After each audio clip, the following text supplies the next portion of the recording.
Again viewers, जैसे हमने आपको याद है हमने पिछले ट्यूटोरियल में HTML के बारे में पढ़ा था और HTML का हमने ये ब्रश वन नाम का पेज बनाया था जो कुछ इस तरीके से था। कुछ खास इंटरेस्टिंग नहीं है तो हम इसे मिनिमाइज़ कर देते हैं। और ये हमने बनाया था नोटपैड प्लस प्लस में। तो नोटपैड प्लस प्लस में खोलता हूँ और ये है मैं नोटपैड प्लस प्लस में मैंने आधी आधी स्क्रीन में इसलिए कर दिया, रहने दीजिए, इसे फुल स्क्रीन ही रखता हूँ ताकि आपको अच्छे से दिखे। हाँ, तो आप देख सकते हैं कि हमने लिखा था। आइए आज हम कुछ और टेक्स्ट की बात करते हैं। तो ये जो हमने लिखा है बॉडी के अंदर जो भी हम लिखते हैं, जैसे ये हमने लिखा है, इसे मैं थोड़ा सा ठीक कर देता हूँ। वापस आ गया। देन फर्स्ट, देन ये यहाँ पे हमने लाइनिंग दी थी। ये पूरा एक, हम इसे एक पैराग्राफ के अंदर भी लिख सकते हैं और पैराग्राफ के लिए पी टैग का यूज़ होता है। पी टैग ये एक पैराग्राफ, अगर हम इन दोनों को एक अलग अलग पैराग्राफ चाहते हैं तो हम अगर बी आर टैग नहीं देते और हम चाहते हैं कि ये दोनों एक अलग अलग पैराग्राफ की तरह दिखे तो भी हम इन्हें अलग अलग पैराग्राफ में लिख सकते हैं। देखिए हमने इन्हें एकदम अलग लिखा है। दो पैराग्राफ, जैसे कि आप जानते हैं, दो पैराग्राफ अलग अलग लाइन में आते हैं। इसे हम सेव करते हैं और हम इसे रन लॉन्च इन क्रोम करते हैं। तो देखिए ये फिर से दो अलग अलग लाइनों में ही आए हैं जैसे पहले था। अभी अब इनके बीच में स्पेस बढ़ गई है क्योंकि आप जानते हैं कि पैराग्राफ के बीच में स्पेस बढ़ाई जाती है तो ब्राउज़र अपने आप पैराग्राफ्स के बीच में स्पेस बढ़ा देता है। जैसे हम चाहें तो आप वहाँ से बार बार लॉन्च इन क्रोम कर सकते हैं या फिर यहाँ पे पेज को रिलोड कर दीजिए, आ जाएगा।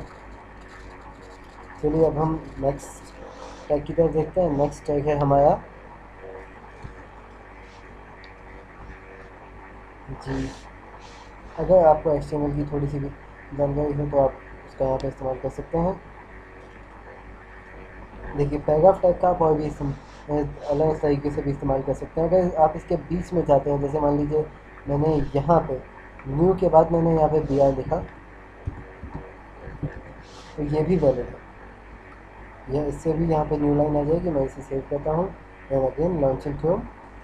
तो यहाँ पे देखेंगे न्यू के बाद न्यू लाइन में आ गया।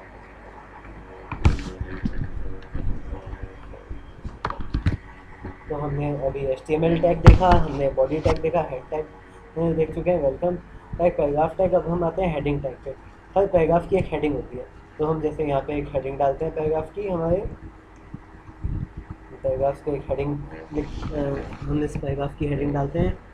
हेडिंग इसमें H1 से लिखी जाती है HTML में।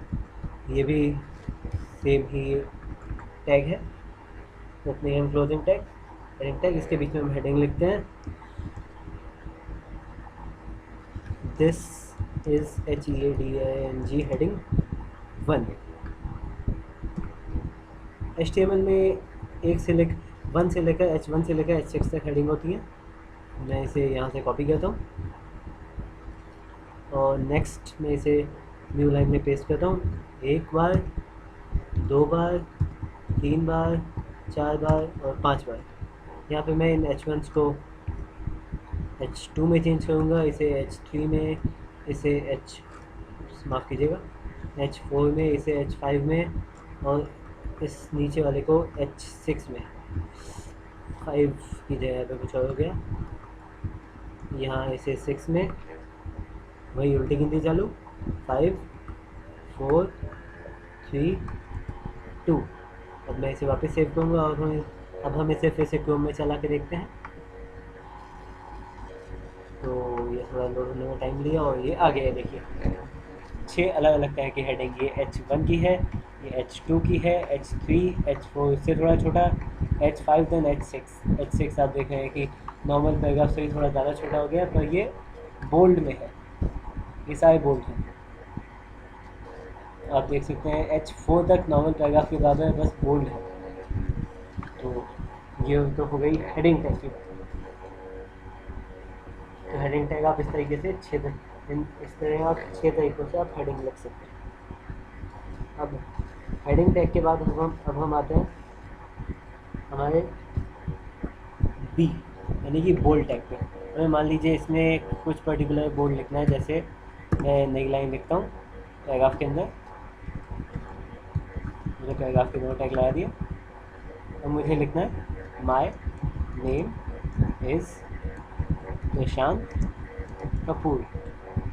अब मुझे मेरा नाम बोल्ड करना है, तो मैं इसके लिए इसे बोल्ड एंड क्लोजिंग टैग में यूज़ करूँगा और मैं इसे ऊपर सेव करता हूँ और हम इसे वापस से क्रोम में जाके देखते हैं। तो ये देखिए मेरा नाम बोल्ड में आ गया, बाकी सब नॉर्मल साइज़ में देख है, मेरा भी नॉर्मल साइज़ में दिया नाम पर बोल्ड में आ गया प्रशांत कपूर। बोल्ड के बाद अगर हमें साथ में इटैलिक्स कहीं पे यूज़ करना हो, जैसे this time I am giving HTML tutorials.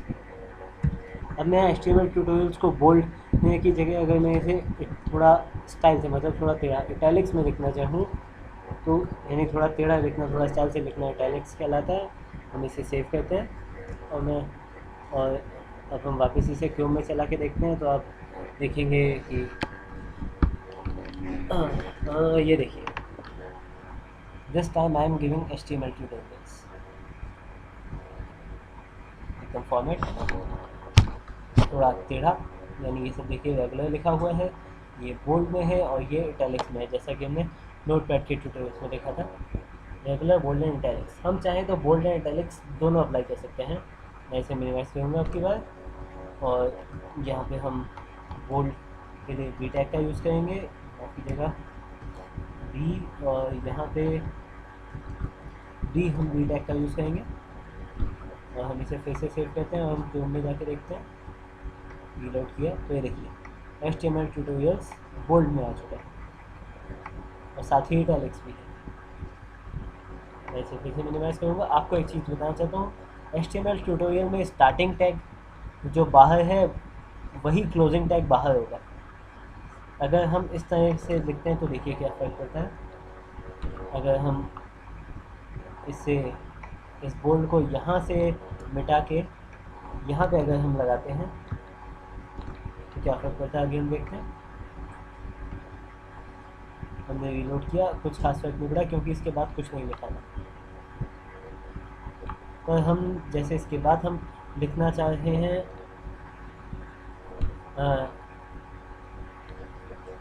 इसके बाद अगर हम कुछ और लिखना चाहें, हम लिखना चाहते हैं नए वर्ड्स में मैं कुछ भी टाइप कर दिया, देखिए इधर उधर कुछ भी, फिंगर्स जस्ट प्रेस की और कुछ नंबर्स दबाए।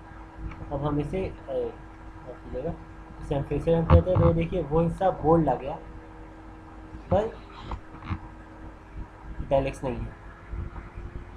ये HTML में तो चल जाता है क्योंकि HTML इज़ वेरी फॉरगिविंग, ये एक फॉरगिविंग लैंग्वेज है, आप जो भी गलती करते हैं उसे माफ़ कर देती है एक तरीके से। पर जो इसका स्टैंडर्ड डिसाइडेड है, यहाँ पे आएगा बोल्ड और इस जगह आएगा इटैलिक्स।